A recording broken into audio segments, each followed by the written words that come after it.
Conductors and insulators in use. Welcome to today's lesson.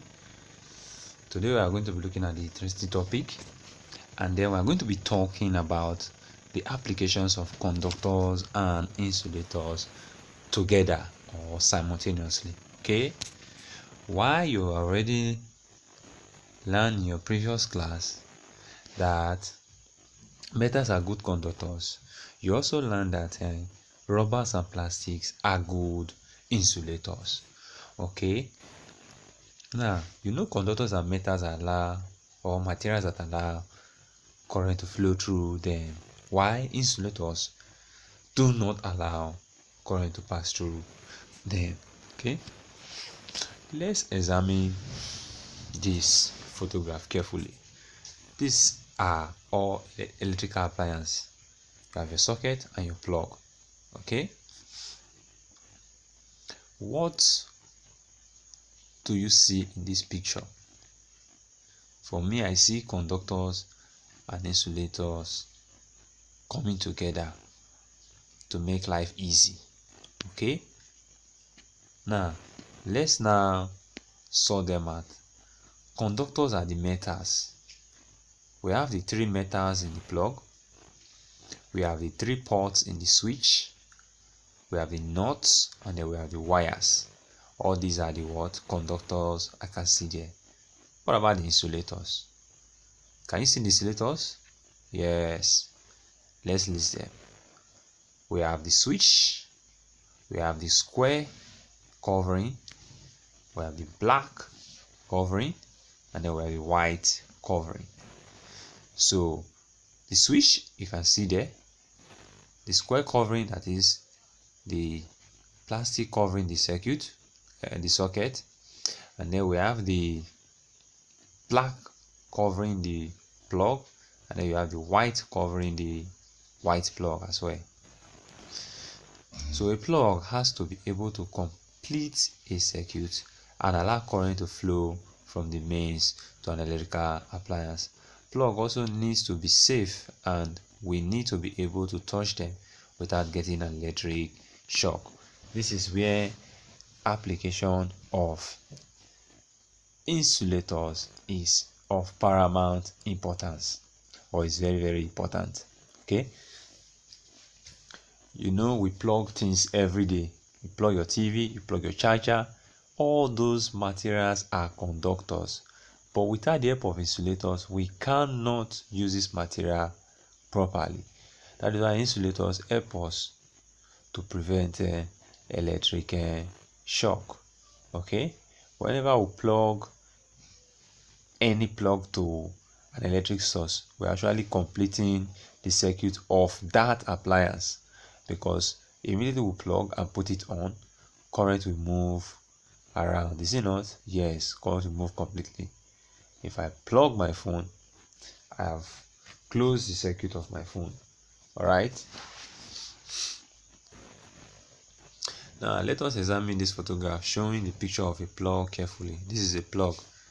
All right, which part are conductor and why do you think they are conductor?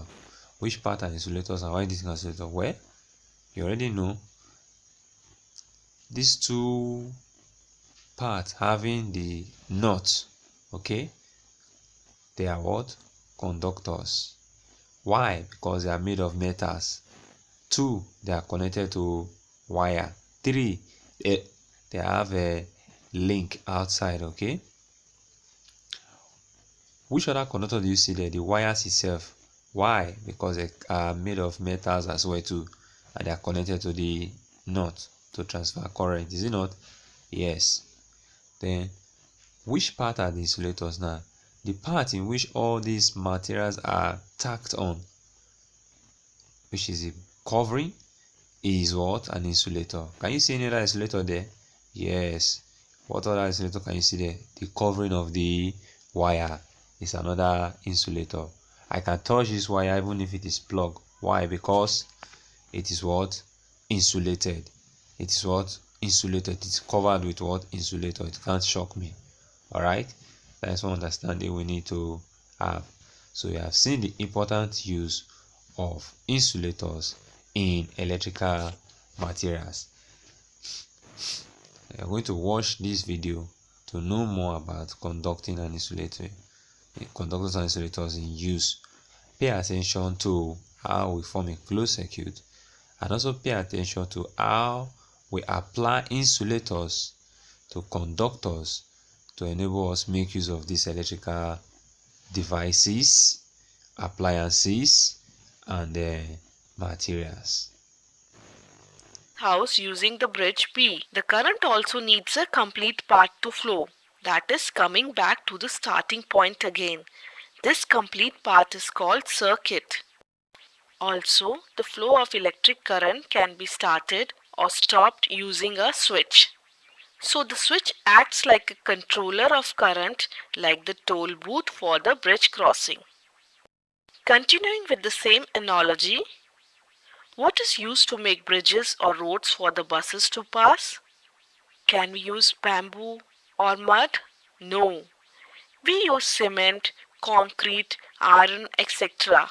So, all kinds of materials cannot be used to make a bridge or road that supports the flow of many heavy vehicles. Same way, what kinds of wire are used to pass electricity? Can we use woolen string in place of electric wire? Or a rubber string? Let us find it out. When we used electric wire in the circuit, the bulb glowed. What if we replace a part of circuit with wool? Will it glow? As we see, it doesn't. Now let us use a rubber string instead of wool. Here again, we see the bulb doesn't glow when we replace a part of circuit with the rubber string. So we conclude, not all materials allow electric current to pass through it. What is electric wire made of? Let us take an electric wire used at home and remove its plastic covering using a plier. What do we see inside? There is a metallic wire, generally copper wire. It is this wire that allows the electric current to flow through it. The materials like metals which allow the electric current to flow through them are called conductors, as they can conduct electricity. So, a circuit is made of these kind of materials, and that is why we use copper or iron or aluminum wire for electric circuits. Do you know why do the electricians wear rubber gloves while working with electric instruments, etc.? Electricians wear rubber gloves because it doesn't allow electricity to flow through it and he wouldn't get electric shock. So, the materials like rubber, plastic, wood, etc. don't allow electric current to pass through them. These are called non-conductors, or also known as insulators, as they insulate us against electricity. Now it must be easy to understand why switches, electric plugs, and sockets are made of conducting materials. This is to pass electricity through them. Also why the outer coverings of plug, socket, regulators, and even electric wires are made of insulators like rubber and plastic. These are the parts which people might touch, and the insulator safeguard us from the electric shock. So we see conductors and insulators are equally important for us. Lastly, there is something we should always remember. Electricity can be dangerous too. You must have heard of electric shocks, which are very bad and painful too. So, while handling an electric equipment or a switch, only touch the parts which are covered with non-conducting materials like plastic, rubber, etc., not the metal parts. For example, when you are using a charger, do not touch the metal part of it. We shouldn't touch electric appliances with wet hands, and always wear rubber gloves or chappals, that is, any rubber footwear while dealing with electricity.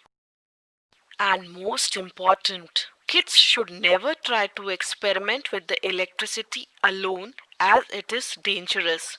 Whenever required, it should be done under the adult supervision for safety.